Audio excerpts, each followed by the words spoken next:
Hey, folks. All right. Thanks for joining us. Sorry, a little bit of a late start. It's sort of a last minute, unplanned. We just threw it together type podcast. But welcome to the Renegade Butcher podcast and live stream and all that fun shit. I need to reconstruct my little video intro. But anyway, today we've actually got a really cool guest, Jackie Kerouac from Road to Autonomy. It's an e-magazine, and I've got the links in the show notes down here so you can check their stuff out. Ran into Jackie, I think, about a month ago or so, and she was looking for a coffee guy, and I happen to know a coffee guy. But another one of those awesome people in Telegram, and so if you're not on Telegram, you're not in those Telegram chats, it's worth checking out. There's some great community over there, and she's been running. Hey, Erin over there at Two Chicks Homestead, how you doing? She's been running a magazine on autonomy, and I mean, we can call it what we want, anarchy, anything like that, for about, I think 2 or 3 years. I'll introduce her, and she'll go over that here in just a little bit. Check out everything at renegadebutcher.com. live.libertymeat.solutions is where you can find all of the fun stuff, and hopefully I'll have all the affiliate stuff kind of linked up. Hey, Brian, I see you down there in the Telegram chat. What's up? I'll have that all hopefully linked up soon at shop.libertymeat.solutions. And I've got some more affiliates to get added in there as well. So I'm going to bring on Jackie, let her introduce herself and tell you all what she's about here in a minute. It seems kind of weird. What's this have to do with meat? But if you think about it, what's the biggest issue we have right now in the meat industry? It's sovereignty. It's being able to choose. It's being able to actually have that freedom. So she's all about the autonomy of it. She's not looking at the meat side of it, but it's extremely important. Food security, that's the big focus of everything that's going on. Her and her partner, Silas, had me on their podcast 3 weeks ago or something like that. So you can check that out. We sat and had an hour and a half or so long conversation and bullshit about that. So check me out on their stuff. Decided to have her on over here because she's a total badass and kind of fits in with the whole theme of all this stuff. So here we go with no further ado. Here's Jackie. What's up, Jackie? Hello, folks. Hey. How are you? I'm doing all right. Just jumping on here and throwing everything together. It was I'm trying to get all my shit together before deer season. It's been crazy trying to get everything organized, and I'm thinking, man, I want to get some of these interviews out of the way before the shit hits the fan. So it's like literally last night I said, hey, we've been talking about having you on my show. What works for you? And it turns out today at lunch. So here you are. Here I am. Oh, Yeah, well, hey, thanks for for all the having me. people who don't know you, I mean, you've been on the after party now 2 weeks in a row. So people may have kind of seen you and a familiar face type thing. But for the people who don't know and don't follow it, what's a Jackie and what the fuck do you do? What the fuck do I do? I got a bit of an echo here. Oh, you're good. Sounds pretty good on my end. Your audio is going to be better than mine, I guarantee you. Well, that's debatable if you're my partner, Silas. Yeah, but you have to work with the audio Nazi, so you're used to it being like perfect.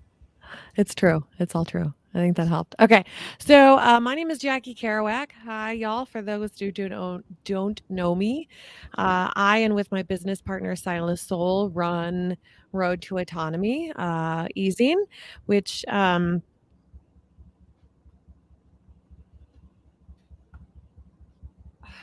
we've printed some too. So we're like a physical thing too. We've printed a couple of months, and Nice. so we're not just an online gig. We're a real physical, tangible gig too. Awesome.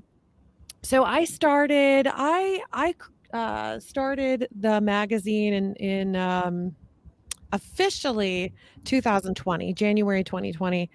And just some encouragement from a few people because I wanted to keep our money in the community. I wanted to vote with my money. I wanted to make our money effective and keep it where it can do more good than harm. And so a lot of people back then didn't have the Telegram. I can't talk. Didn't have the Telegram chats or the like the directories and the agorist shopping. And so a lot of people didn't actually know who provided what or what service or what product or whatever. And so it was hard to find community back then. That's the thing, you know. And It even now, really it's still was. kind of growing. Like you guys have had this going on for a couple of years, and Yeah. I've connected with all these different people that are in liberty, freedom, anarchists, whatever groups, and randomly run into you in another group. Yep. And you're like, oh yeah, I run this Road to Autonomy magazine. I'm like, how the fuck have I never heard of this whole magazine? Yeah. But that just tells you how much growth there really is going on in this space. And there's so many of us out there, but you're doing exactly that, trying to connect everybody.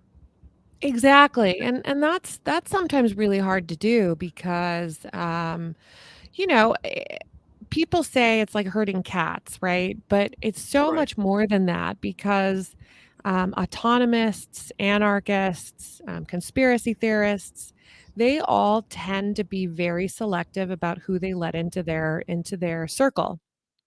And And a so bunch there's of a stubborn fuckers too. So you can't really yeah, be like, hey, you guys come over here. No, just because you said we should, we're not going to, you know? exactly, We're a bunch of exactly. And so obstinate you're like, fuckers.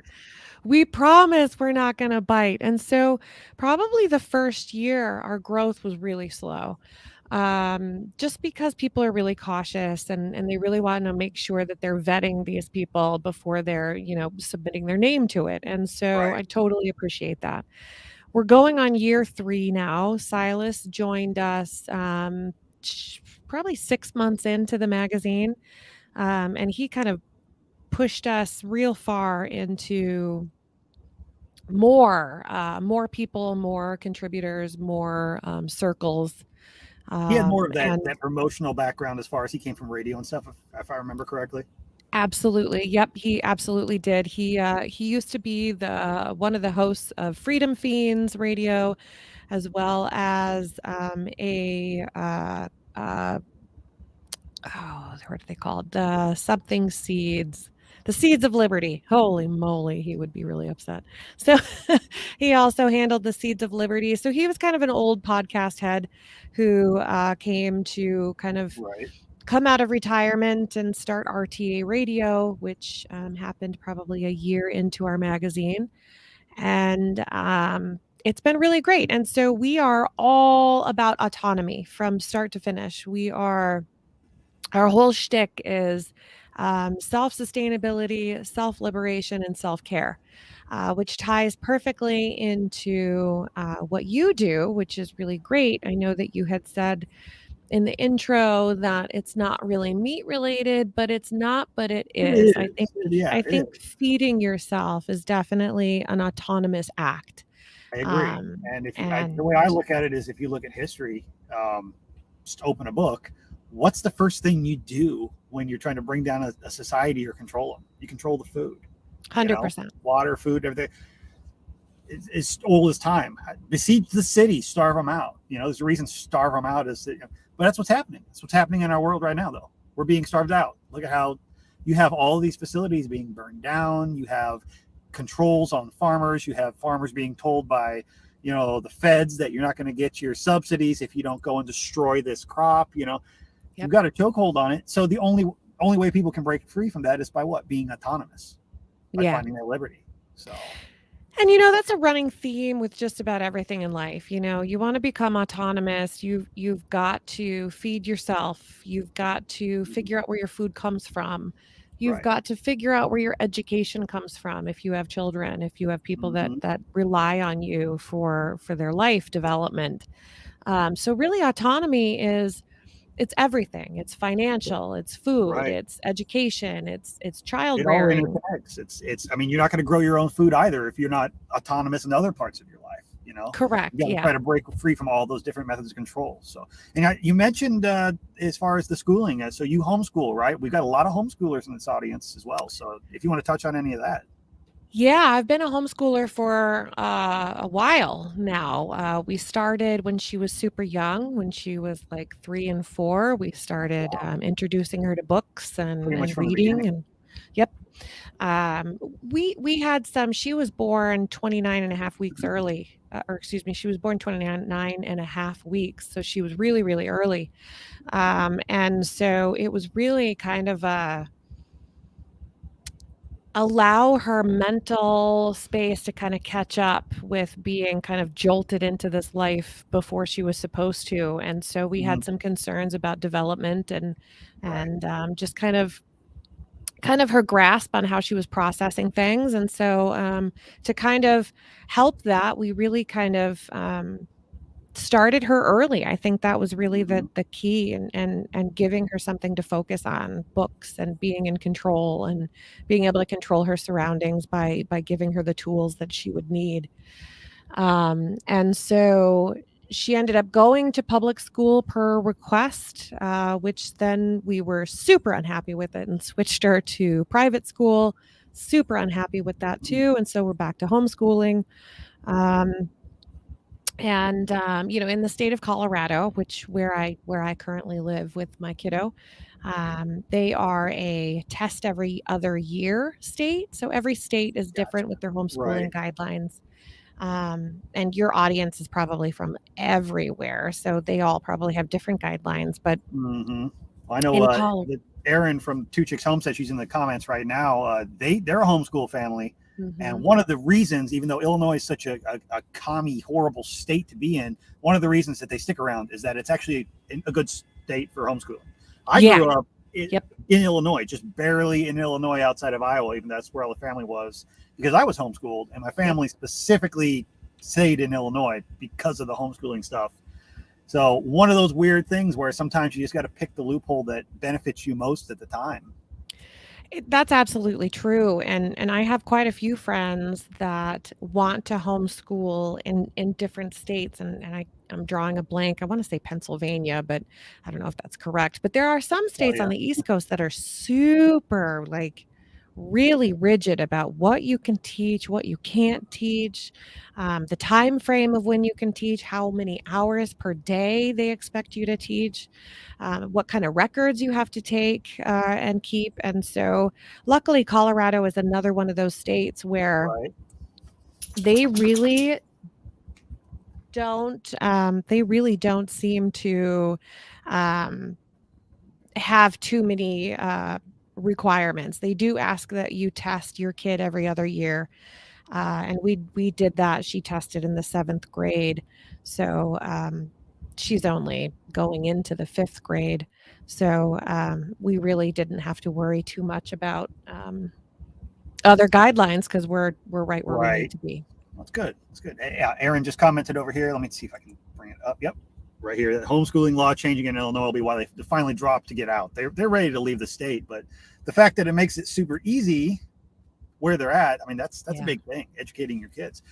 But It's well, huge, and luckily, there are a lot of really great resources out there. If she's looking to change states, there are a couple homeschooling, and I can find you the link and send it to you after the show, but yeah, we can there's a always post that up in the show notes and everything too for people. Yeah. yeah, there's a couple websites where you can type in, the state, and it will tell you, like, homeschooling pros, cons, Hmm. whatever. And so if anyone out there is in a state and they're looking to homeschool and it's maybe not the greatest state to do so, and they're looking to find asylum elsewhere, Hmm. um, there are so many resources, that you can, go find. A lot of times, the local library in your particular municipality will have homeschooling resources. Uh, Say what you want about a public library, but there are a lot of Oh really yeah. great resources there too, I think of regarding all the things homeschooling. that, I mean, I'm all for public libraries. I think if there's anything good that the state has done, it's been things like public libraries and, educational resources that are free for you to be able to come in and access. If that's the kind of shit that the state was actually doing on a broader level, I think we'd all bitch a lot less about it. Yeah, maybe. I mean, there are a lot of books that they won't carry because of Right, the right. But banned there's books also or a lot of whatever. books But that they do carry that are free. So, it's one of that's those, true. it may not be the perfect resource, but it is still a resource and we should still fucking use it if we can, you know? I I wholeheartedly believe in using the state against the state, and that includes educating your own children. That's an act against the state, I think. Anytime that you're taking your power back and you're saying, "This is what I want my child to know," and it's not your propaganda, it's Right. actual things that my kid can use, then that is 100% taking your power back from the state. So I think that's a And good thing we could kind of touch on though. And I want to get your spin on it because you grew up like that whole hardcore anarchist. You were raised by your family that way. Well, I didn't. I never did. I've come to that side of things a little bit more in my older years as I've seen everything that's been going on. But you see, it's such a dirty word. It's been so slandered and everything because you've got this idea. It's the fear-based thing. Everybody hears it and they go, "Oh shit! Oh, that means you're going to show up and riot and burn things down, and it's Antifa and everything like that." And no, that's the whole fear campaign. There are those people out there. There are the ones who want to show up and just be violent idiots. But what's that do? It does nothing but make the entire world against you. So to me, it's like I see that there are problems with this, the way everything's going on with the state, with people trying to govern other people. And there's not shit I can do about it. I can bitch. You can't vote hard enough to fix it. I can't fix the fucking world. So my perspective is the whole, what can I do? What can I do? I have to live in this world. I have to live with the systems that I'm stuck with. But what can I do to add more freedom and liberty in my life? It's a philosophy, not I'm going to go down and burn down City Hall because fuck these guys. I can't help anybody or myself from a jail cell. No. So that's a big misconception, I think. And growing up I never identified myself as an anarchist. I was never raised by anarchists. Right. But I was raised by people that were super distrusting of the government for one reason or another. I grew up with a nationalist dad who really believed certain people were out to get him because of his nationality. I'm not going to comment whether or not that was true, but you can see a lot of that in history with the Palestinians and the Israelis. So it's not like completely unheard of that people dominate other people. It does happen.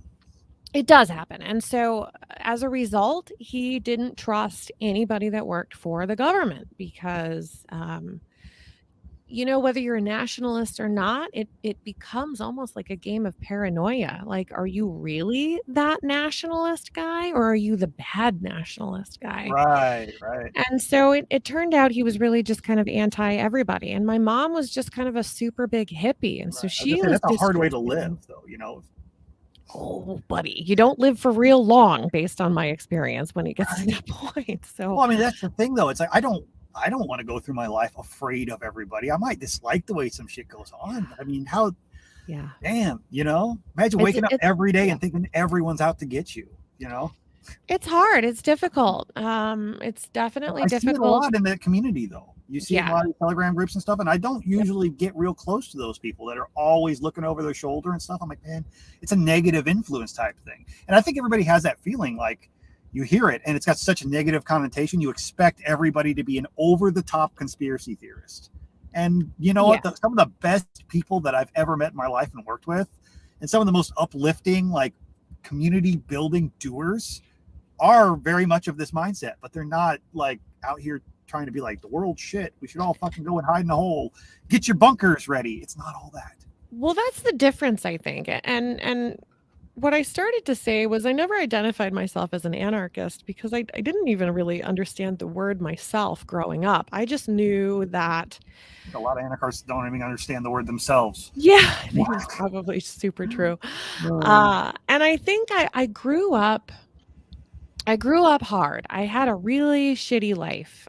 Some people might know I wrote another book about that, but I grew up with a really difficult life. And the one thing that I really took away from having such a struggle growing up was no one's coming to save you.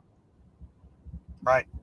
No one is going to rescue you. If you find yourself and you've trusted the wrong person, or you've moved to chase a love or whatever, no one's coming to save you. No one. At the end of the day, you're responsible for the results of your actions and your choices. And only that person. And so growing up, You have a choice when you're super anti-state. You have a choice, right? Or I guess I was anti-establishment. I wasn't for corporations. I wasn't for government. If you were like a society mainstream thing, I didn't trust you. So when you grow up with that mindset and you see like everyone is almost like the Manchurian Candidate, like everyone woke up and answered the phone and it was like hot dogs and they're all like, bah. And so when you see that, you have a choice. And I think some recent autonomists or anarchists or whatever will start to see this too. Mm-hmm. You have a choice. You can either bitch, complain that everything's broken, everything's fucked up. You have to run and hide because everyone's out to get you. That was my nationalist dad. Or you can find a solution. How can you live within this system? Yeah, the system's fucked up. Yeah, it's not supposed to be like this. Yeah, it's not like no one intended for this to be that way. I mean, or they did, and that's fine, but there's nothing we can do about it. Exactly. We didn't choose that. You may not have chose that life, but it's still the life that you've got to fucking live. You got to live in it. Well, that's the thing. I think everybody has this mentality. When you talk about stuff like this, I can know what the right thing is to do. I know that somebody else shouldn't be able to determine my freedoms, my choices in my life. I should have that ability, but there are forces at play that will take that away from me. And there's not a lot I can do to change all of that. I can change what I can. But I think people have this mindset of, because that's the world we live in, and your perfect little anarchist ideal will never work and it'll never happen, that they just give up and they feel they have to just, okay, I comply. You don't have to philosophically become a little bitch of the system just because the system's there and you can't change it. You may not be able to change it, but you can still know what's right and build that freedom and stuff in your life where you can. Yeah. And that's, again, coming back to my magazine.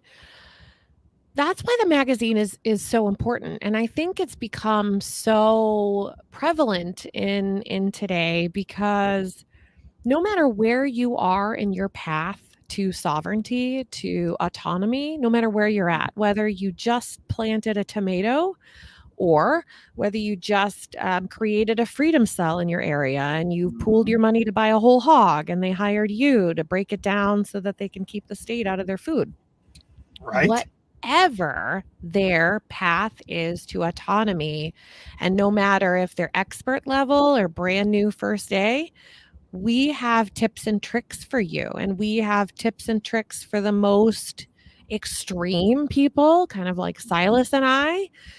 And we have easy peasy stuff like how to grow green beans and then can them and preserve that shit so you can eat them later.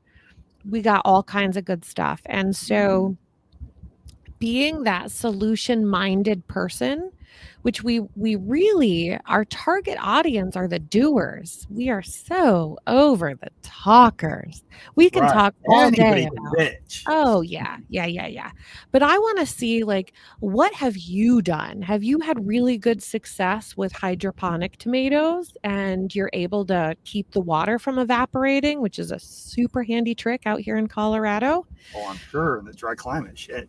Yeah. Or are you someone that really is into wilderness survival like I am, and you really want to brush up your foraging game or your trapping and hunting game? Mm-hmm. Whatever it is, I think it's really important for you to figure out what you like in life and what you hate so that you can find solutions within those and be more of an asset to your community. Because put yourselves, your audience, I'm going to ask your audience right now to put yourselves in your neighbor's shoes, right? Like, we're just going to do like a little thought experiment. So your neighbor is Karen, let's just say, because there's a Karen on every block, and maybe you're just the lucky asshole that lives next door to her. Hopefully you're not the Karen. If you don't know Karen, you might be the Karen. You could be the Karen. But let's pretend like you're a Karen, right? And your neighbor has these like big A's on flags circled, and you've seen that symbol. You've seen it on CNN. You know what that fucking means. And every so often, you and your little friends get together for little like barbecues and like conspiracy theory, like plans, right? To like carry out some nefarious shit in my neighborhood. No one wants a complainer.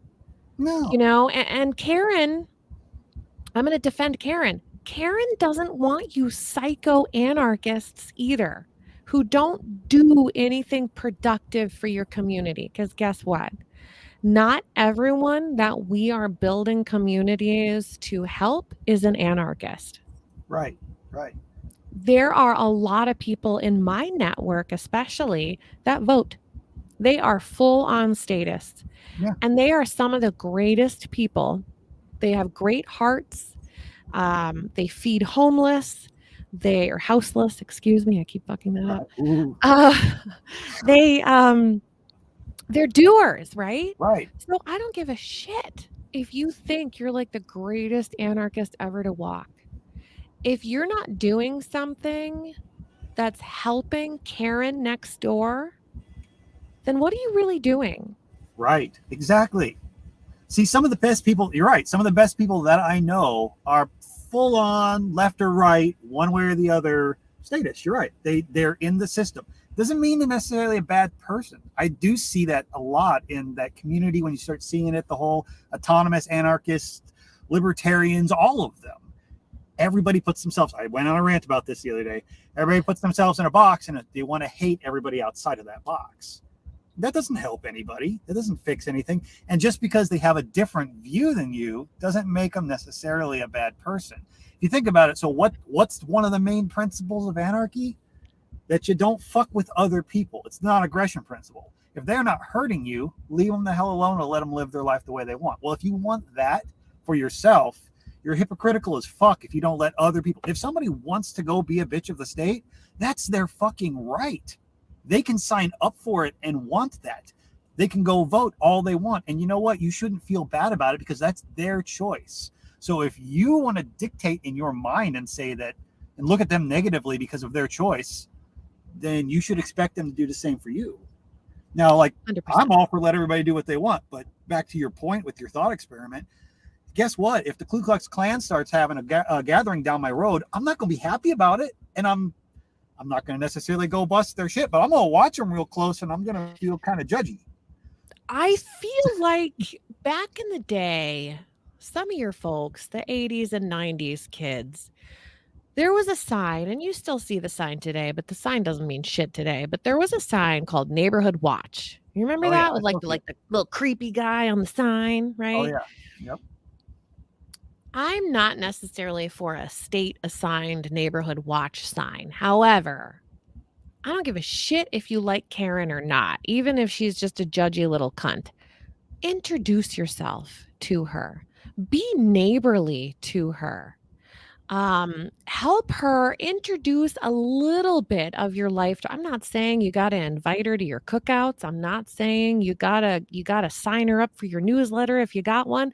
I'm just saying be on a first name basis with her, because if you make friends with people you don't necessarily agree with, they can do a few things for you.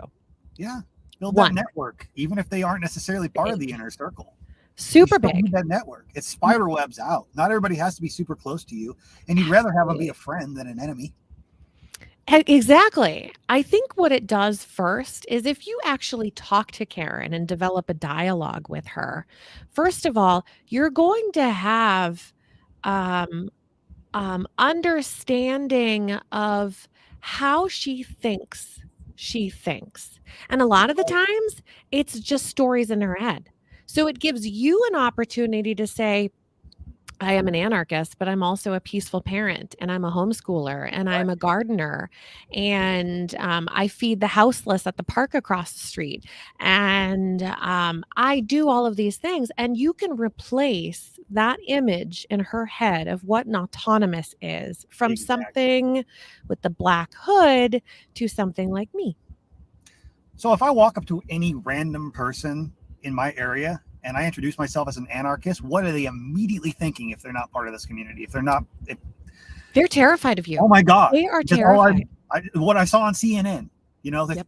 Mm-hmm. Antifa is what goes in their head. They're thinking riots. Yep. They're thinking places getting burnt down. They have no idea. They have no idea that one of the basic philosophical principles of it is don't harm anybody else unless it's in self-defense. Exactly. They don't have a clue that what's branded as anarchy by the TV, which is why most people who are in this circle don't even use that word anymore. But it's true. They have no idea that that's not even what you're seeing. It's become a slur when philosophically, that's why so many people will call themselves volunteerists now. I see a lot of that too, and like I said, it's all labels, and the labels matter in so much as how they're understood. Mm-hmm.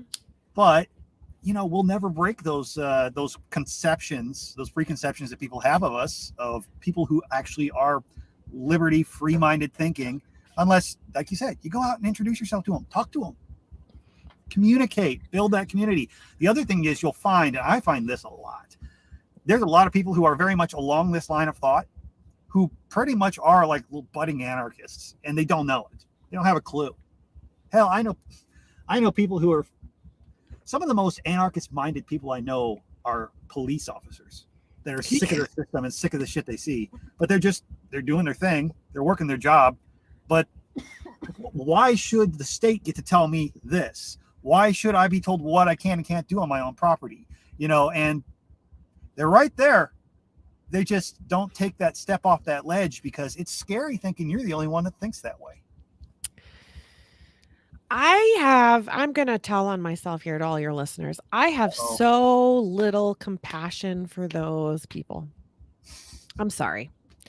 I understand it. I do. But, at the same time, I was one of those people. I know. And I think that's why, because I have this issue with my business partner too. My business partner was not a born, you're all born anarchists, but you know what I mean? Right. He kind of found the path later in life also. And he and I debate about this all the time. I'm like so not compassionate to him. And he's just like you, he's like, oh, but I too didn't get it. And it took me a long time. I don't get it, really, truly. I don't get it. I don't understand.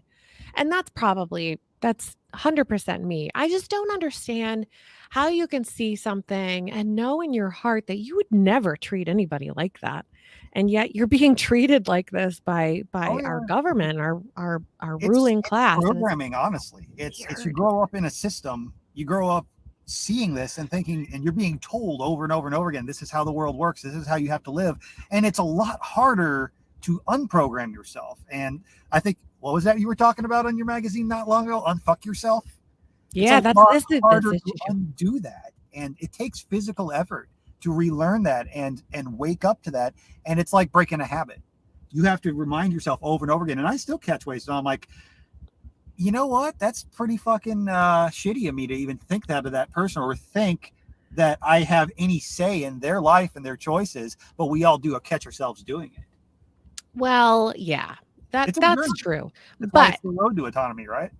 It's true. It's a path. It is a path. Right. The people, though, maybe more the people that see that it's messed up, that don't have the courage to extricate themselves. I think I more have a problem with that than the people that just don't know. I think the people that can see, you can see the devil in the room and you're still handing him a 20. I think you and I have a problem. Right. It comes down to integrity at that point. When you know there's a problem and you don't do something about it, I get that. I lose some respect for people like that too. And that's the thing. It's hard, but at the same time, life's hard. Life is hard, and life is a series of choices. And I feel like if COVID taught us anything in the world, it's to have courage. Right. Oh, yeah. Whether that's courage to leave your house, whether that's courage to still have people over, whether that's courage to keep going to your job despite kind of the social pressures, it's courage. And I think now is the time to have courage because we're already in a space that's really scary if you don't have courage, and you're Yeah. going to end up being bullied into things that maybe you don't agree with. Most of us have been Uh, kind of bullied our entire lives into that, and that's why we were the way we were. Now's the time. You all are way stronger than Oh, what you realize. if And they're still watching this, or they're a part of this audience, other than just somebody who may be casually passing by, and if so, hey, they're along this road. Not all of them are going to be hardcore anarchists or whatnot that are watching this, but a lot of people are already pretty well on board with what we're talking about. But it still is hard. It's still fucking hard, and you have to it is go hard. through that the whole time. Brian But you know over in the what? Telegram chat had said 13 years of indoctrination, but he said, I didn't choose the anarchist life. The anarchist life chose me. It always does. It always does. Right, It's right. so funny. I was made by the state. I was made by the state. Every single hardcore person against whatever they're against used to Mm-hmm. be for it. Oh, yeah. Yeah. And little by little, they take and they take and they take and they take. And if you're someone like me and you're keeping a tab, at some point you're like, we're fucking done. We're Oh, yeah. done. Most of the time, the people who are the most against it are the ones who have been involved with it enough to see the dirt. The longer I've had to work with USDA type shit or other things like that, I mean, the more against it I am, because while they may be on the surface and what they tell everybody is that it's well-meaning and it's for everyone's good, you start to really see the flaws and stuff in it. And I'm sorry, I hate to be that guy, but if you, in this day and age, can't turn on your news or open Facebook or whatnot and see that the world is fucked up and this is a broken system and what we're doing isn't working and this is not how we're supposed to live, I don't know what to tell you right now. You're being willfully ignorant. A lot of people, it's scary, so they just shut it off and pretend everything's fine. That's where most people are. Yeah. And you can't make somebody wake up. They have to choose to. Yeah. But if you're not awake now, you don't want to be. And that's okay. That's totally fine. But my very all due respect message to those people is, I totally respect you not wanting to do that. That's great. But if you could stay out of my way, step the fuck out of the way and let us that do the would dirty be work amazing. that you don't have the balls to do. Exactly. And it's not. I won't like bother I said, you. I won't make you do anything. Right. That's not marching down and burning down City Hall either. No, God, no. I don't want to burn anything down. Are you kidding? I love my community. Right. I hate my town. That's not a lie. But I just hate the infrastructure of it. The rest of it, I like the small town of it. But somebody's on the edge. They're like right there at the edge of the cliff, and they're going, man, I want this. I like this. I feel this, but I don't know what the fuck to do. What would you say? What would you do? How do people start that first step on the road to autonomy in their lives? What would be your advice to them? I asked this same question to all of my writers in the RtA chat. And I thought, who better to ask than the people that write for me every single month? And the answers were almost all the same, that basically said, you do not become autonomous overnight. You just don't.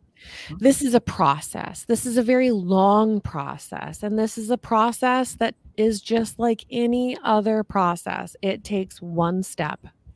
Yep. And that one step, it feels daunting, I know, because you think, oh my God, the state has infiltrated my entire life, my banking, my food, my health, my medical, my family, my education, my travel, my employment. And you think, I don't know where to start. I don't know. Okay. First, breathe. Because the first step is figuring out what you want to try.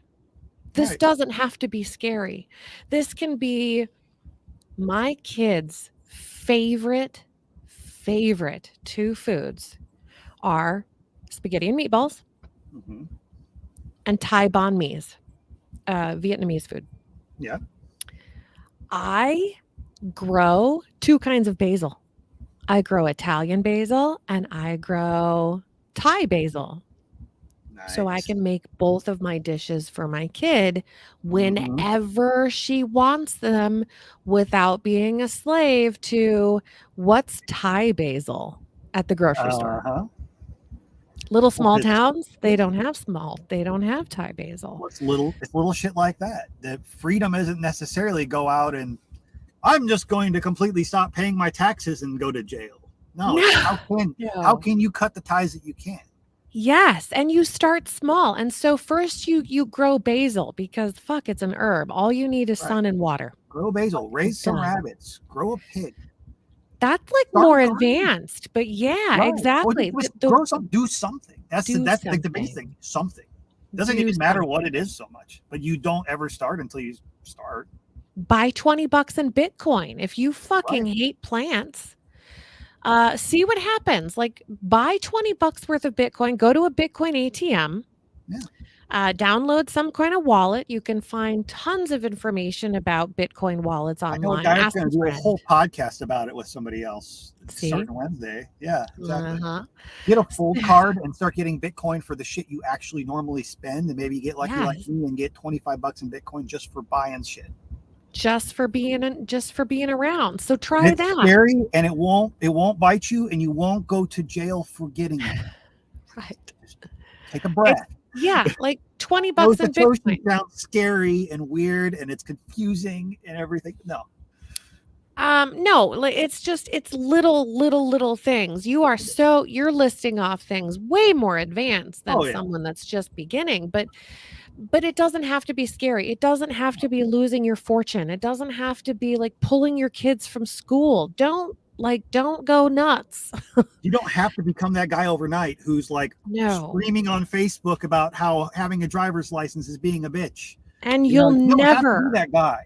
you'll never become that guy overnight. You just won't. You'll No, go to jail first. exactly, Uh, exactly. You know, there's a big so difference between somebody who is looking for trying to find freedom and autonomy in their life and somebody who's just lost their shit and they're just angry at the world. And it's a really confusing thing for people from the outside to see the difference, though. and you know, we go through the losing the shit no matter how together your shit is. You're gonna have days Oh yeah, where I'm an accountant in my day job when I'm not just running a magazine. And my accounting job, I have to pay the corporate taxes. right. You can tell whenever those taxes are due if you just walk upstairs to the building.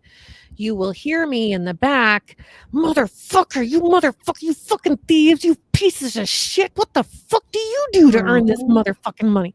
You can always hear because that Right. there are days, no matter how much you've removed yourself from the system, no matter how much you've become a doer to actually create the change that you want to see, because charity starts at home, Mhm. no matter what, you're still going to have those days where you just want to rip your fucking hair out. Every single person that's like, I saw in the Every one news, of us like, will. fuck. Yep.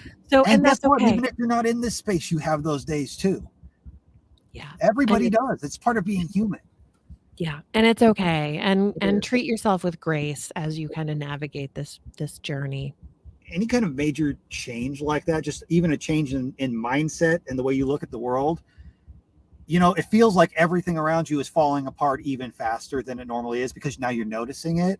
And so you Mhm. go through, I'm sure you're familiar with the different stages of grief. You still do that. One of those, a lot of Yep. people are still stuck in that anger phase and they don't get through it. You know, they're either angry or depressed Yeah. about the state of the world. But guess what? That doesn't fucking do shit. That doesn't change anything. Now, it's okay. It's okay Yeah. to have those days, but you still have to do. And until you go out and do and force yourself to go do, we were talking about that the other day. Somebody's be like, do you ever just, I forget what chat it was. They're like, do you just ever have days where it's like, it just feels like you're walking underwater? Like you just, everything you do, the world's against you. And it's like, yeah, but you still have to keep going. It's momentum.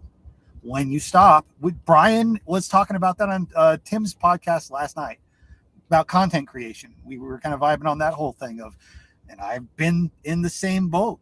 You know, when you slack off and you'll lose that momentum and you're not consistent in keeping up and doing it, it's 10 times harder to get started. So We're sharks. I mean, yeah, people are sharks. We have to keep moving or we'll die.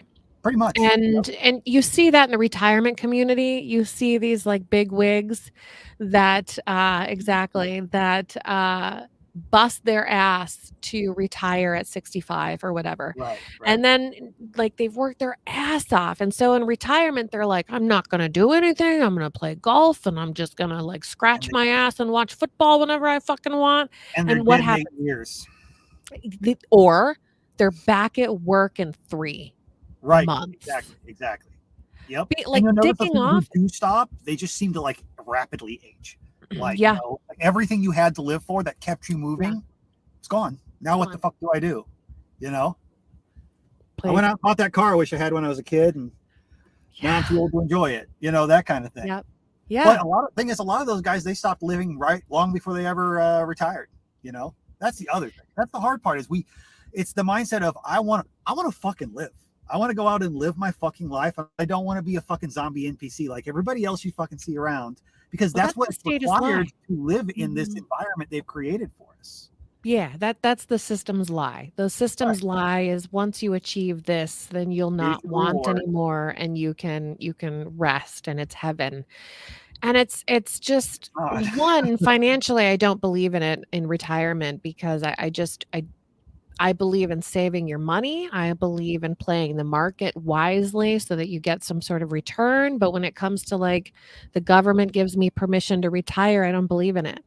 And even when I hit that age, if I'm able-bodied, I'm not gonna retire because I love what I do.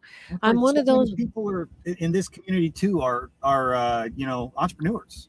Oh yeah. Because even if you are working, even if you have a regular job, most people have a side gig or something else. That's a huge part of this whole community, because people are those doers. Do you really think you're gonna retire? If I become independently wealthy, if somebody gives me 5 Bitcoin and it triples here, and I go, oh man, I can finally go and buy that small island.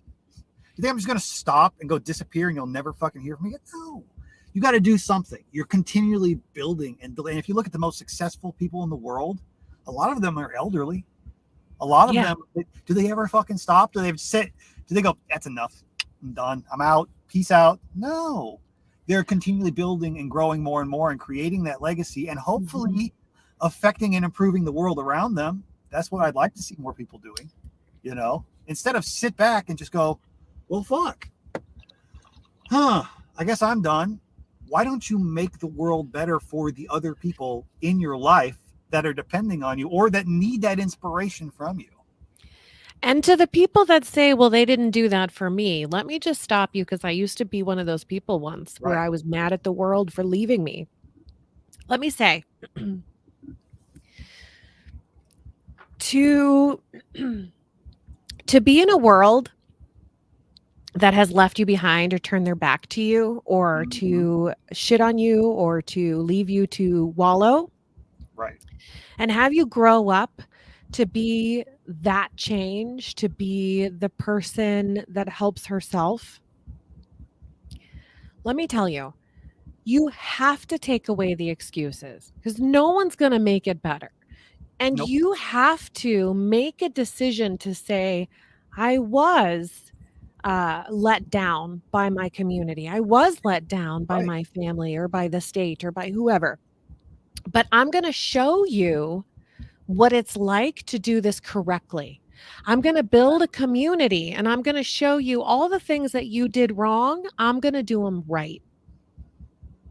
Be the change you want to see in the world. You gotta be the change. You gotta be. Pick one name out of history. One name of somebody you respect that did something great that you're like, man, that's badass that they did it. Do you really think that they actually went out and risked their lives to change the world and to fight for what they believed in because they were treated well by someone else and they felt like passing it on? No, pay it forward has to start somewhere. It does. Yeah. And that old adage of hurt people, you got to heal. It's true. It's true. It is, but it's not an excuse. It can't. Well, it shouldn't be an excuse. It shouldn't be. And it may be true, but it doesn't excuse you being a shit person. Correct. And I'm guilty of this. I've been a hurt person and I've hurt people, and unfucking yourself is September's theme for Road to Autonomy. So please check that out, because It's so relevant right now, Link is you in know. the description here too. Yep. Yes, yeah, it's super relevant to realize that you have to unfuck yourself to heal and Yep. to move forward with grace and with dignity and to be more of a community member and maybe a community leader if you know people are looking to you for that role. Hmm. The time is now to work locally, work first in your home, you know, like really examine your home life, you know, your education, your food, your finances, your security. Tech security is huge right now. Oh yeah. Examine how you're living at home first before you can tackle the world. And You're familiar with really, permaculture, right? oh, Basic permaculture is principle. So huge. that's permaculture principle. It's not just how you fucking raise a garden. That applies to everything in life. So it's the Everything. zones. So what's Yep. your zone zero? Your zone zero, your one, or whatever is you. Yep. You have to unfuck yourself. And then 100%. what's the next step? What's directly around you? What you actually have control of. It's the locus of control. You can Yep. affect your household, your family, your direct life. Then you can start to affect your neighborhood. You can start to affect Exactly. everything. And your neighborhood can start to affect more broadly as that heals and grows and continues. But think about that. You can't skip ahead. You're not going to just Mhm. jump over and change the fucking world. But it's also that's that toolbox fallacy. I can't fix this problem because the world's fucked up. I can't do it. So why try? Well, you can work on what you can work on. You can work on Yeah. improving your life and what Mhm. you have control of. And Yep. if you use the excuse of the world's broken and I can't fix it to never fix your life, well, guess what? Your life's going to stay fucked up and you're going to stay miserable. And nobody else is to blame for that but you. And eventually your friends are gonna be tired of hearing it. Yep. I've lost a couple of friends that way, and sometimes I've been the friend that's been lost, where I've been, like, wallowing I mean, for so long that people I've are been like, there. "Dude, Still you sometimes either find have to." myself there and you have to snap yourself out of it Yep, because it's not like a yep, thing where I switch that off. We yeah, all cycle back to that at times. It's an old habit and it's hard to it is. break. Sometimes that's back to that community, why it's so Mhm. important. We need these people in our lives that see that and will call you out on your shit. Be like, hey man, you know what you're doing? You're being a fucking little bitch. What you're doing Yeah, isn't helping you. And so you need that. You need those people in your life that are willing to call you out on shit and give you that hard advice that you don't want to hear. it's absolutely true, and big shout out to my business partner, Silas, for keeping me way more accountable than I wish he would. It's a balance thing, but yes. Like, "I It love can be you, but overdone. boy." Yeah, yeah. And I've been guilty of being that guy that's bitched about shit about other people's lives too much as well. Yeah. So Yeah, it's a we're hard that way balance to too. strike too, of sitting back and thinking, man, I don't have a right to tell anybody how to live their life. But at the same time, I have a right to point it out when something's going on. Now nobody wants to be that guy, that friend that is always bitching about something. Now that you probably won't have friends for long. But It's at the same true. time, when my head's up my ass and somebody calls me on my shit, once I kind of calm down, I'm usually like, hey man, thanks for keeping my head on my shoulders. I appreciate that. But that's a hard place. It's taken me a long time to get to that place because for a long time, probably fucking 2 decades of my life, I was that guy. You called me out on my shit, I'm like, oh, fuck you, motherfucker, get out of my life. Yeah, No, feels that kidding. way sometimes, but it's that's I guess that's part of maturity, and learning to value that's an important aspect of life, being able to understand it and see that outside perspective is sometimes valuable. It's hard to decide though when that is or isn't valuable, or where it comes from. So I mean that's something that only you can fucking determine. But there's a lot of Yes, people out there that want to run your life and control you. Learn to differentiate that from the people who actually give enough of a fuck to call you out on your shit. that's good advice. Yeah, yeah, I absolutely agree. I think really just also experience and allowing yourself to have people in your life is Right. important. You know, whether you think you're the Robinson Crusoe of autonomists and you don't need Everybody anybody. wants to be that lone wolf. No, nobody wants. Who wants to live like that? No one What's wants the to live like point of that. But we're not asking you to be communalists it? either. Like we're not Yeah, asking you to like open up your home to the vagrants in town. Just examine how you're living right. We and don't all take have your to go power and strip naked and live in a yurt with 40 other people. That's No, but not. if you wanted to, If that you want to sounds go really for rad. it, right? But that everybody sees it as one. It's a diametrical thing, one or the other. Either I've got to go. I'm going to go hide in my bunker and stack up on beans and bullets. And when the world goes to shit, like it already hasn't, I'll be okay. Or it's we'll just all go be peaceful. No, you can build that community, but still build that personal resilience. But guess what? Yeah, You can't do it all yourself, no matter how much you want to, no matter that's how true. stubborn you are, no matter how much you hate the idea that you'd have to depend on anybody else. You still fucking have to. So you may as well pick the people in your life that you can depend on instead of let that be chosen for you.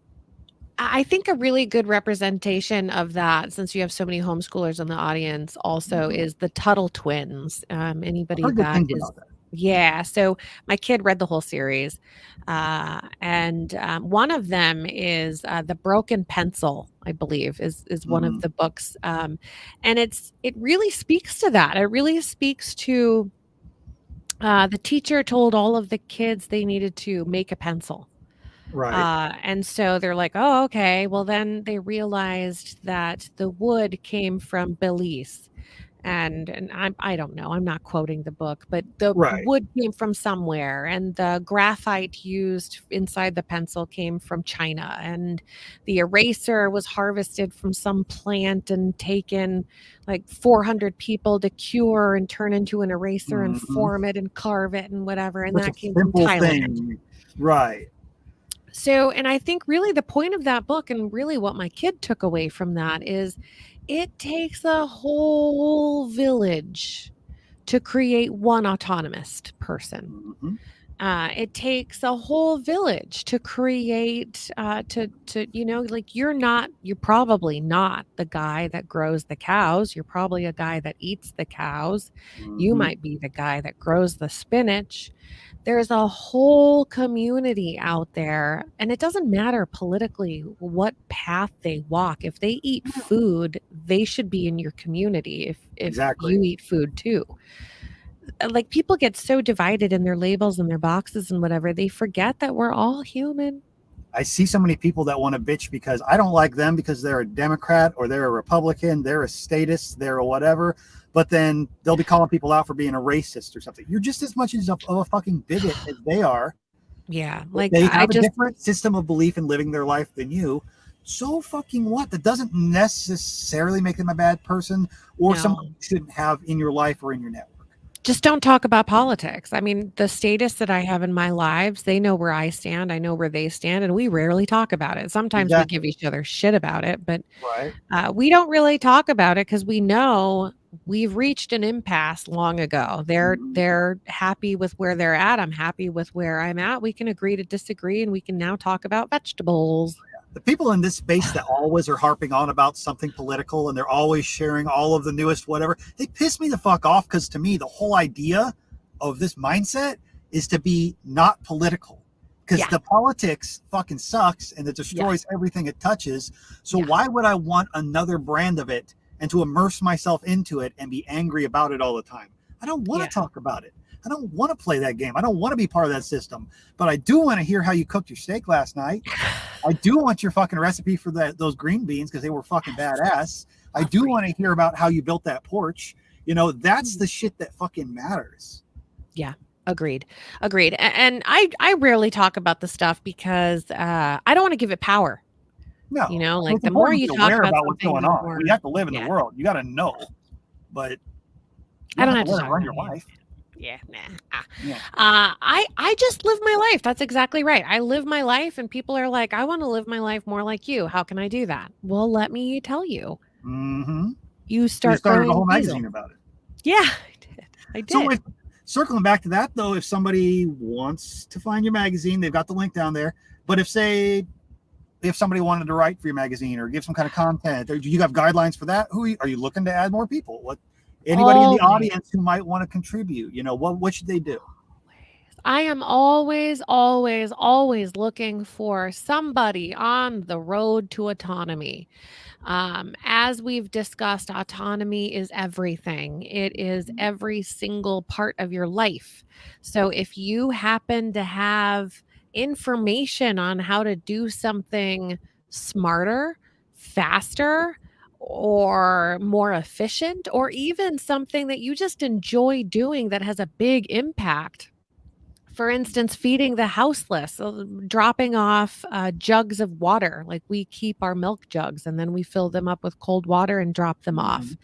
Little things that don't really cost us anything that make a huge impact. And if you have tips, tricks, if you just want to share your homeschooling curriculum to help someone that's just starting off that feels like the whole process is totally daunting and scary, and maybe you're not good enough and you just need a little support, please email me at jackie@rtamagazine.com.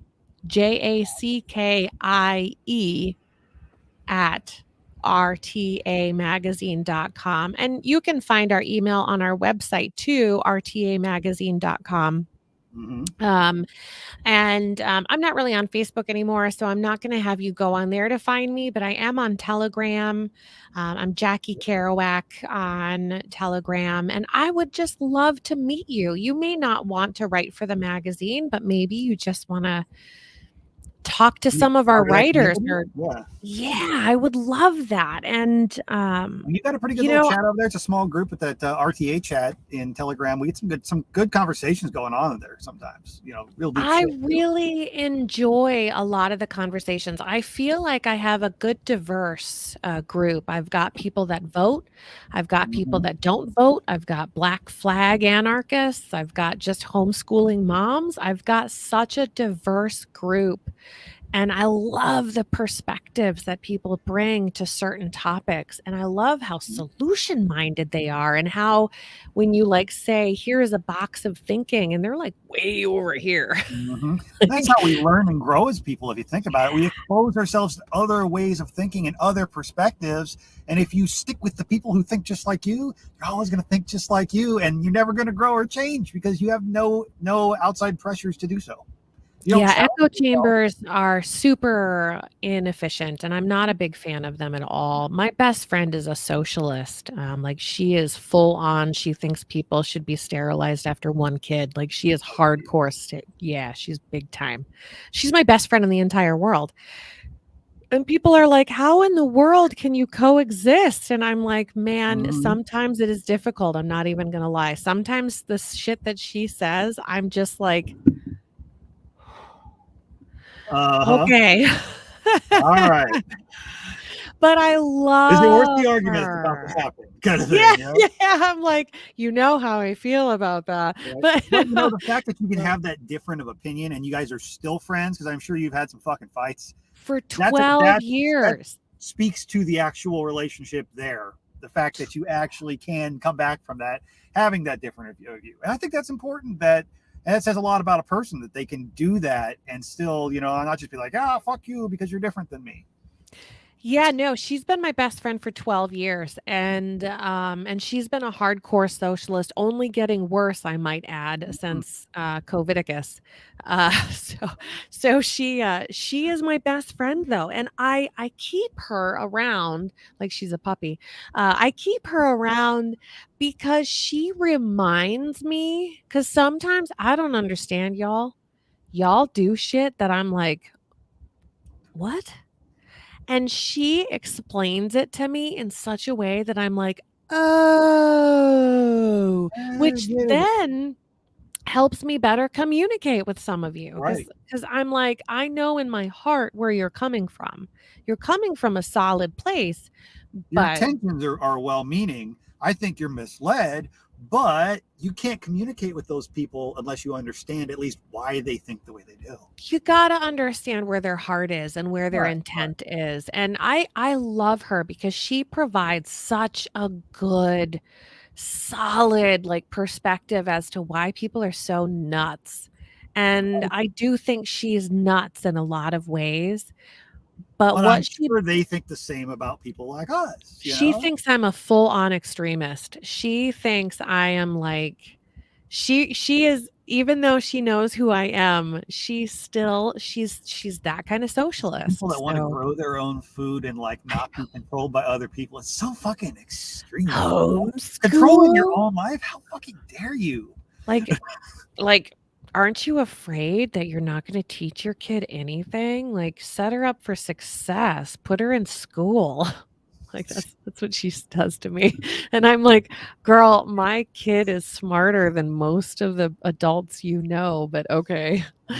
There's two types of homeschoolers out there. There's the ones that's them weird homeschool kids. They just have backwoods kind of sister fucking shit. You know, they exist, but it's not super common. Other than that, most kids who are homeschooled are some of the smartest fucking people you know.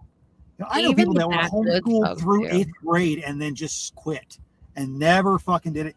And they're like fucking geniuses, you know, Yeah. because they were allowed that environment to form and grow. You know, they weren't put in a box and said, Yep. learn this.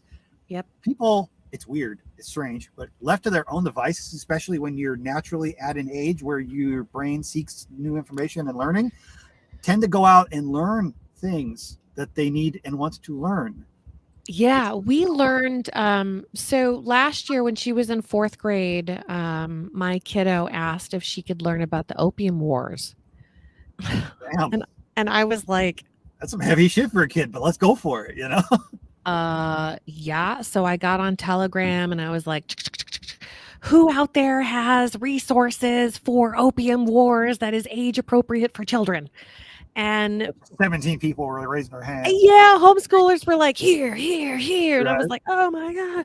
So she taught herself Opium Wars, and she watched a couple videos, read a few books. And so that kind of tied in back to the Tuttle twins and kind of their economy teaching. And so she was like the broken window theory and the pencil theory. And so she was exploring economics at age 9. Yep. But yeah, okay, Learning how homeschooling. this fucking world works because she wanted to know. She wanted to know. That's exactly right. Like, I find myself still doing that, and people think I'll describe myself as like a skill junkie. Yeah. I taught myself how to fucking program websites and learning about Bitcoin Lightning and shit. I'm a fucking butcher, you know. Yep. But I get curious, and you go down that rabbit hole. Yep. So you've got the people who do that, and they all tend to find each other. That's where most of this community is. And then you got the people who just, why would you do that? That's crazy. Turn on the TV. What do you want me to see today? You know? Some famous dead person said, you have as much freedom as you're willing to defend. And I think that's so profound today because there are people that simply don't want excess responsibility by being a sovereign individual. And because that's it is responsibility. You're responsible for yourself. It's so easy to want to pawn that off and say somebody else, my problems are someone else's fault. Yeah. It's easy to do because, you know, you want someone to blame and you forget that finger points this way too. It's the whole back to the allegory of the original old Matrix movie, as cliche as that is. But the guy who's like, I don't care. I'll throw all these people under the bus. Fuck them all. Put me back in. Yep. Because it was easier. Yep. This is hard. Knowing and fighting and being who you are and freedom and liberty. It's hard. It's super hard. Yeah. And there's no like manual. No, you know, there's no like how to become autonomous. Right, and if there is a manual, it's fucked up and it's wrong and don't trust it. Like you gotta understand. And the world will continually change on you because the world doesn't want you to be autonomous. Yeah. You have to want that, and you have to be ready to fucking figure out. You got to be creative. Yeah. And so that's why, you know, every theme that we have in the magazine is different. We're on our 33rd issue coming out on the 15th. And it's monthly. Yep. And it's free. And so 33 issues, we've not given you a manual on how to become autonomous, but we give you tools, and what you do with those tools, that's totally up to you. But we are giving you the tools to do that. And we don't care who you are or what you believe. I mean, with all due respect, we care about what you believe. We care about what you believe and what moves you, but we don't care enough about it to exclude you or to whatever. We just Everyone want is to give you welcome. tools. Yeah, everyone really is. And that's what's so refreshing about us is that we're not just the anarchist magazine. We're not. Right. We're the autonomous magazine that has, we've given step by step illustrated instructions on how to distill your own liquor from someone that owns a couple family businesses of beautiful liquor. Hmm. We just have really, really excellent. We have a couple videos of Silas filming, I think, a goat being broken down. Oh, Kind of your, nice. yeah. Nice.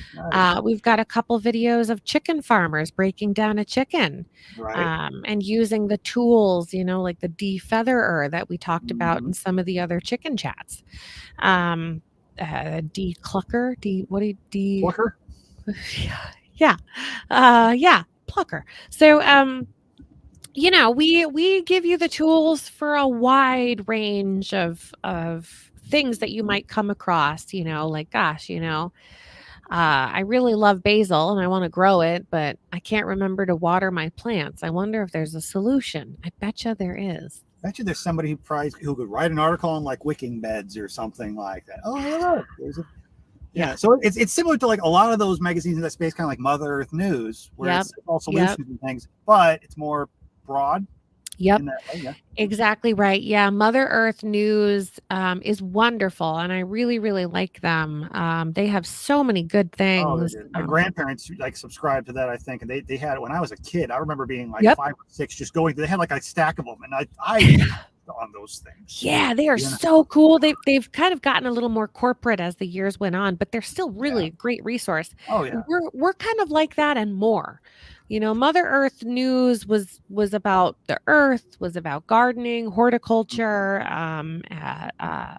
herbs to take internally to like cure Right. illness and whatnot.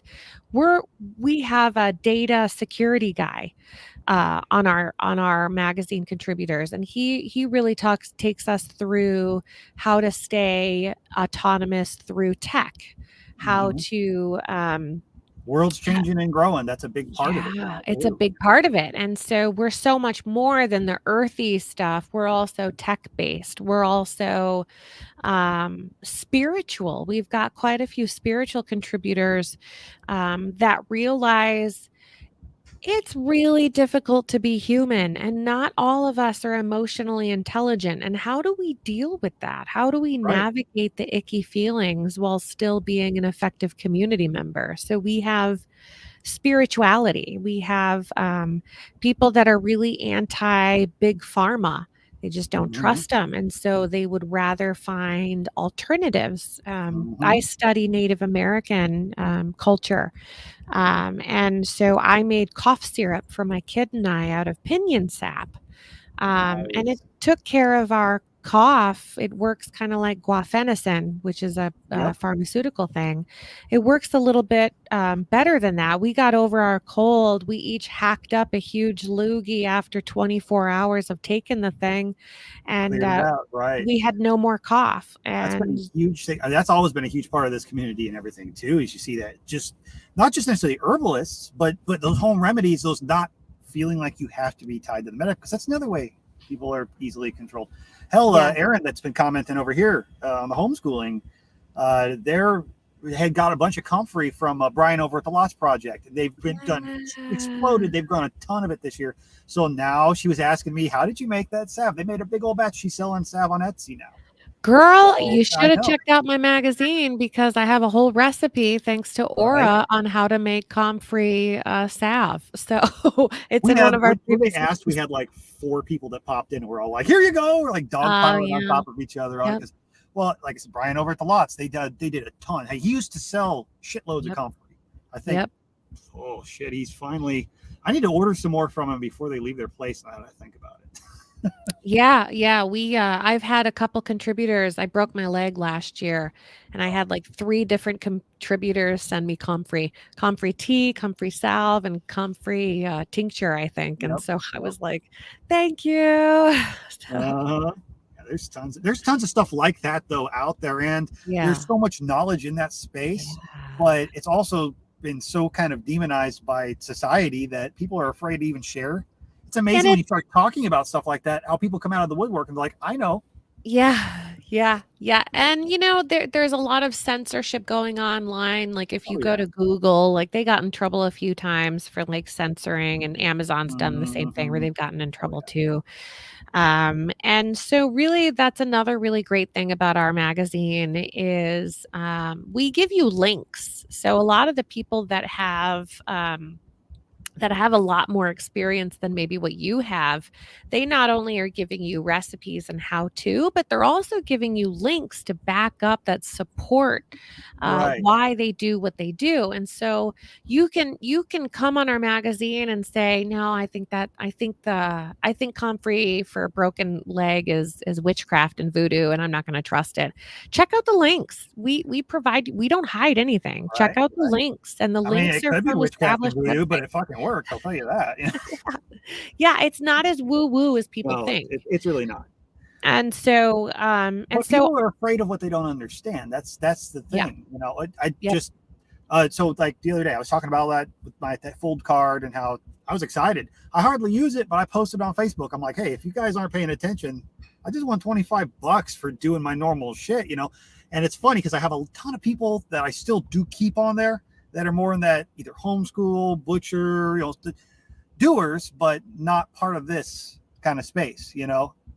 Like 3 people commented and they're all, oh, are you sure you're not getting have you been hacked? It's those scammers, them Bitcoin scammers. They say, oh, well, nobody wants to buy my horses with Bitcoin. And I'm like, oh, you sure? Because people are buying entire sides of beef direct from the rancher, and people are there's some ranchers that made like 20 grand this year selling it in Bitcoin.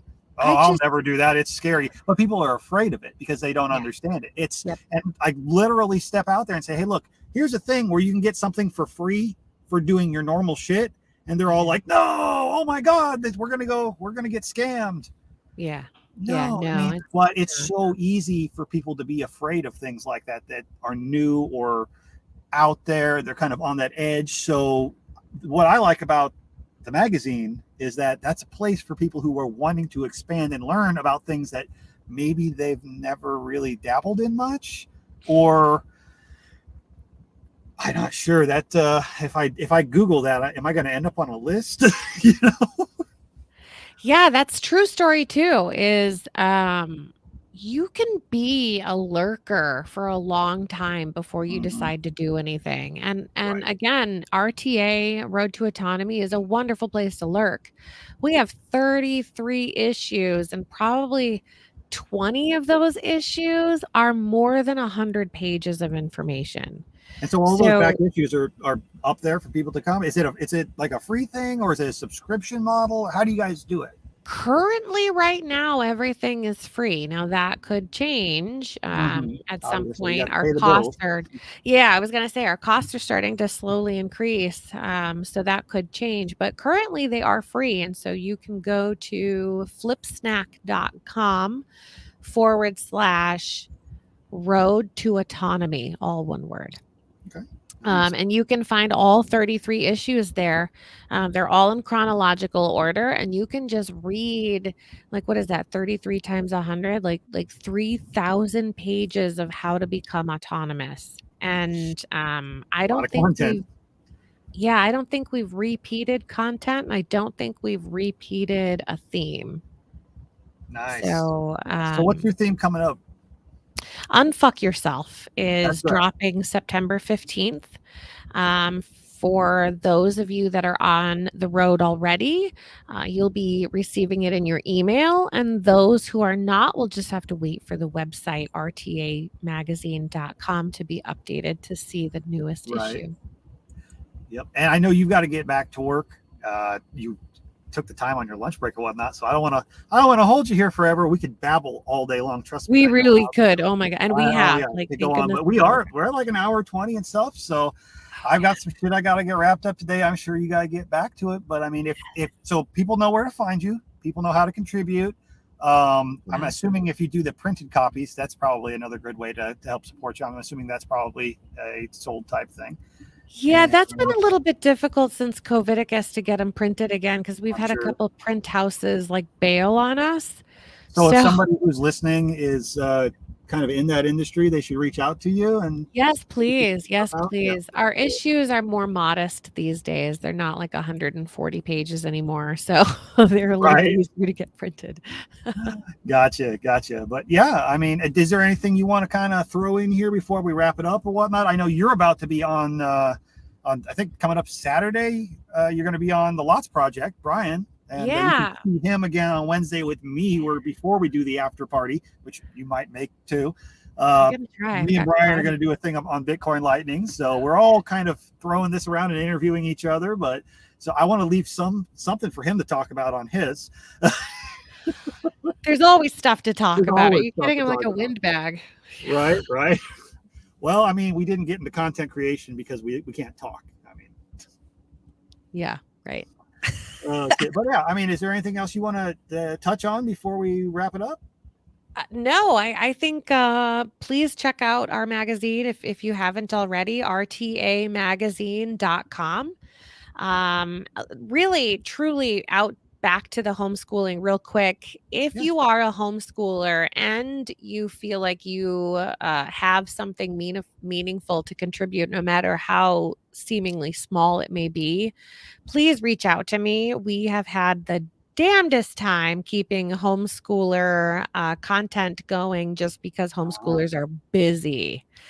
So I invite people that are homeschooling, even if you just have one thing to say and then bounce and never return, that's fine. I think everyone deserves a voice. So I know she said she had to go be a mom, but Erin there, she said she was going to pop back and check out whatever. That might be something that she could get in on because they actually have their own podcast, Two Chicks Homestead Podcast. And that's what they do. It's the two chicks are actually their daughters. That's been the running joke. I thought it was chicken. We always give them some shit like, oh yeah. Her husband Nate's been on a couple times, a bunch of different things. He's in the after party sometimes too. We're like, are you the other chick? But it's a running joke. It's the girls. So I thought they were teaching their chickens how to read. Right. Well, I think it's been kind of that would be hilarious. Homeschooling chickens. That might be a good episode right there. I was like, good for them. Chickens have lives too. They're a real solid, cool group of people there, and you'll see them in a lot of these chats and stuff too. But they do a lot of that content, and they do work on that whole homeschooling angle as well as the homesteading. So that she might be able to maybe contribute something. And I know she's probably, I think she's getting a lot better with it, with the live content and stuff like that. She's always super introverted and nervous. Written content and things like that, I think, is probably more what she's comfortable with. So that's a good place, and that's the good thing too. It's cross promotion. So if you are content creating, putting stuff out there, so you're sharing with the community, but you're also kind of circling back. So you're tapping into that community to bring them into your content as well, because we're all always looking for more good content. Yeah. Think of the magazine kind of like international waters and you're a pirate, we service all pirates. We don't give a shit if you're the Jolly Roger kind or if you're the Somali kind. We welcome. We have some information that you can trade here. Yep, absolutely. All right. Well, I'm not going to keep you all day, and I'm going to go ahead and pop this off here, do my little outro, and then I'm going to get on with my day too. I've got a bunch of shit to get printed and a deer shop to get ready. So I appreciate you popping on here and taking the time out of your day. I know you are super busy right now. So, and you got a magazine episode issue about to come out. So I'm sure it's crunch time. Yeah, it's been like, I feel like a squirrel. Well, thanks for taking the time to come and chat with us. And I'm going to I'll get the audio side of this up here in a little bit once it all goes up. And if there's anything you want to share links wise, let me know and I can make sure I can pop that into the I absolutely will. Awesome. All right, Thank Jackie. you so much. Nice to meet y'all. Thank you. All right, guys, that's another great interview. I'm glad that y'all popped in and hung out with us. And once again, you can find Jackie over at Road to Autonomy. I have the link down here in the show notes, and it will be on with all the audio stuff as well. Hopefully, y'all catch us on the new Lightning for Liberty podcast that's going to be coming up here on Wednesday. and hang out with us on that UTG after party. You might see Jackie on there as well. And check her out over at my buddy Brian at the Lots Project, who's going to be on Lightning for Liberty. He's going to be having her interviewed as well over on Saturday in his show. So if you like what you see, or you're interested in some stuff from her, follow that, check it out, go ask her some questions over there too. If you got questions for her or about whatever, shoot them to me on Telegram or whatnot. Find her in the RtA chat group, or I think she's in the Liberty Meet chat as well. If she's not, she's over in the Lots Project, and we can pass those questions to her or get you all hooked up as well. So appreciate everybody taking the time to hang out and watch, and hope you all are having a great day. Be safe and be free.